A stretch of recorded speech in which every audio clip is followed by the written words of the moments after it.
Hi friends, welcome back to R K fashion studio. ಇವಾಗ ಇನ್ನೊಂದು design ತಂದಿದ್ದೀನಿ, ಹಂಸ ಡಿಸೈನಲ್ಲಿ. ಇದು ರಿಚ್ ಪಲ್ಲು ಬರುತ್ತೆ, ಹಾಗೆ ಬ್ಲೌಸ್ ಕೂಡ ರಿಚ್ ಆಗಿ ಬರುತ್ತೆ. ನೀವು ಯಾವುದೇ ರೀತಿ ವರ್ಕ್ ಮಾಡಿಸ್ಕೊಳ್ಳೋ ನೆಸೆಸಿಟಿ ಇಲ್ಲ. ತುಂಬ ಚೆನ್ನಾಗಿದೆ ಇದು ಕ್ಲಾತ್, ಒಂಥರ ಪ್ರೀಮಿಯಂ ಕ್ಲಾತು, ಸಾಫ್ಟಾಗಿ ಬರುತ್ತೆ. ಸೊ ಎರಡೂ ಸೈಡು ಸೇಮ್ ಬಾರ್ಡರ್ ಬರೋ ಅಂಥದ್ದು. ಓಕೆನಾ? ಹಾಗೆ ಇದ್ರ ಪಲ್ಲು ತೋರಿಸ್ಕೊಡ್ತೀನಿ ಯಾವ ರೀತಿ ಬರುತ್ತೆ ಅಂತ ಹೇಳಿ. ಬ್ಲೌಸು ಮತ್ತು ಪಲ್ಲು ಎರಡು ರಿಚ್ ಆಗುತ್ತೆ. ಈ ಏನು ಸಿಲ್ವರ್ ಜೆರಿ ವರ್ಕಲ್ಲಿ ಬರೋ ಅಂಥದ್ದು ನೋಡಿ.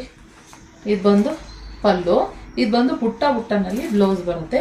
ರಿಚಾಗಿ ಕಾಣಿಸುತ್ತೆ, ನೋಡೋದಕ್ಕೆ ಮಸ್ತಿದೆ. ಪಿಂಕ್ ಕಲರ್ ಇಲ್ಲಿ ಈ ಸ್ಯಾರಿ ಈ ಕಲರ್ ಬಂದು ಪಿಂಕ್ ಇರೋವಂಥದ್ದು. ಇನ್ನೊಂದು ಈ ಕಲರ್ನಲ್ಲಿದೆ, ಸೇಮ್ ಅದೇ ಥರನೇ ಬರುತ್ತೆ, ಮಸ್ತಿದೆ. ಇದು ಪಲ್ಲು ಮತ್ತು ಬ್ಲೌಸು ಸೇಮ್ ಇದೇ ಥರ ಬರುತ್ತೆ. ಹಾಗೆ ಇನ್ನೊಂದು ರೆಡ್ ಕಲರ್ನಲ್ಲಿದೆ. 3 ಕಲರ್ನಲ್ಲಿ ಅವೈಲಬಲ್ ಇದೆ. ನಿಮ್ಗೆ ಯಾವ್ದು ಬೇಕು ಅದನ್ನು ಸೆಲೆಕ್ಟ್ ಮಾಡ್ಕೊಳ್ಳಿ. ತುಂಬ ಚೆನ್ನಾಗಿದೆ ಕಲೆಕ್ಷನ್ನು ಆ್ಯಂಡ್ ರೀಸನೇಬಲ್ ಪ್ರೈಸಲ್ಲಿ ಕೊಡ್ತಾ ಇದ್ದೀನಿ. ಒಂಥರ ಕ್ಲಿಯರೆನ್ಸ್ ಸೇಲ್ ಅಂತಲೇ ಹೇಳ್ಬೋದು. ಸೊ ಆಫರ್ ಪ್ರೈಸ್ನಲ್ಲಿ ಕೊಡ್ತಾ ಇದ್ದೀನಿ ಫ್ರೆಂಡ್ಸ್. ಓಕೆ, ಸೊ ಬೇಕಂದರೆ ಬೇಗ ಬುಕ್ಕಿಂಗ್ ಮಾಡ್ಕೊಳ್ಳಿ. ಇಷ್ಟೇ ಸ್ಟಾಕ್ ಇರೋದು, ಜಾಸ್ತಿ ಇಲ್ಲ, ಕಡಿಮೆ ಇದೆ, ಅದಕ್ಕೋಸ್ಕರ ಸೊ ಬುಕ್ಕಿಂಗ್ ಮಾಡ್ಕೊಳ್ಳಿ. ಓಕೆ, ಕಲೆಕ್ಷನ್ ಇಷ್ಟ ಆದರೆ ಲೈಕ್ ಮಾಡಿ. Thank you.